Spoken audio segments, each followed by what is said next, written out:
नाज़रीन अस्सलामु अलैकुम वरहमतुल्लाह।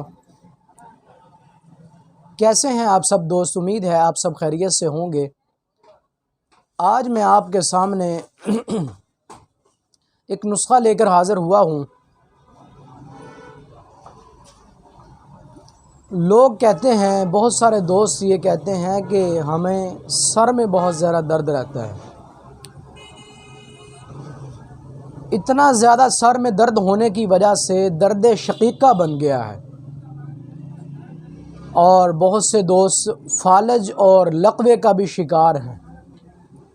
फालज हो गया है, लकवा हो गया है, अल्लाह ना करे मिर्गी के दौरे पड़ने लग गए,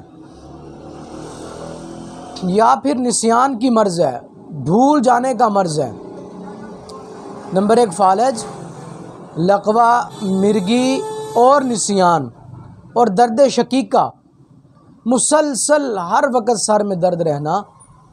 परेशान होने की ज़रूरत नहीं है। आज मैं आपके सामने इन सारी चीज़ों का नुस्ख़ा लेकर हाज़िर हुआ हूँ।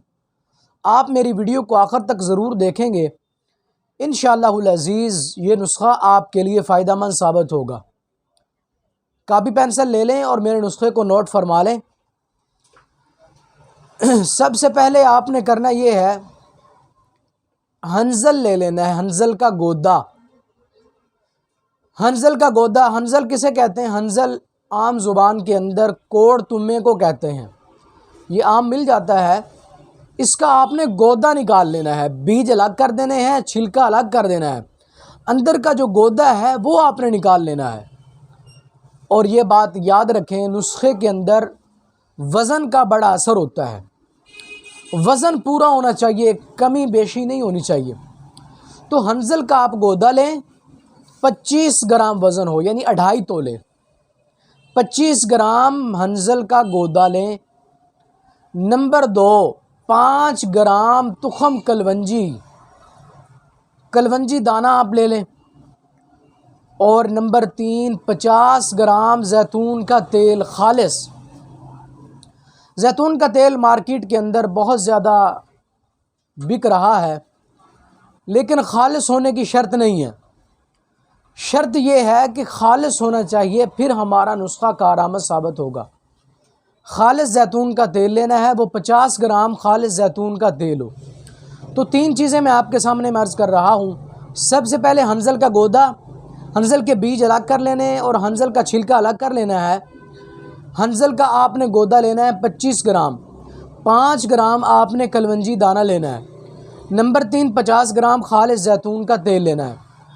दवाइयाँ इस तेल के अंदर डाल लेनी है, हल्की आंच पे इसको रख देना है। 10 मिनट तक इसको पकाएं। पकाने के बाद नीचे उतारें। ठंडा होने के बाद इसको छान लें। छान के आप एक ड्रॉप्स के अंदर महफूज कर लें। रोज़ाना सुबह और शाम 2-2 कतरे नाक के अंदर टपकाएं। इंशाअल्लाहुल अज़ीज़ ये मामूली सा नुस्ख़ा आपकी बहुत सारी बीमारियों को ख़त्म कर देगा। जितनी बीमारियां मैंने अर्ज़ की हैं, ये सारी बीमारियां छोटे से नुस्खे से इसका सबका ख़ात्मा हो जाएगा। तो भाइयों, अगर मेरा ये नुस्ख़ा आपको पसंद आया है तो मेरी वीडियो को सब्सक्राइब करना हरगिज़ ना भूलिए और इसको शेयर करना भी ना भूलिए। इनबॉक्स के अंदर जाकर अपनी कीमती राय का इजहार कीजिए और बेल आइकन के बटन को दबाइए। और आज की वीडियो के लिए सिर्फ इतना ही काफ़ी। नेक्स्ट वीडियो के लिए मैं हाज़िर हूँगा। मुझे इजाज़त दीजिए। अल्लाह हाफ़िज़। अस्सलामु अलैकुम वरहमतुल्लाह।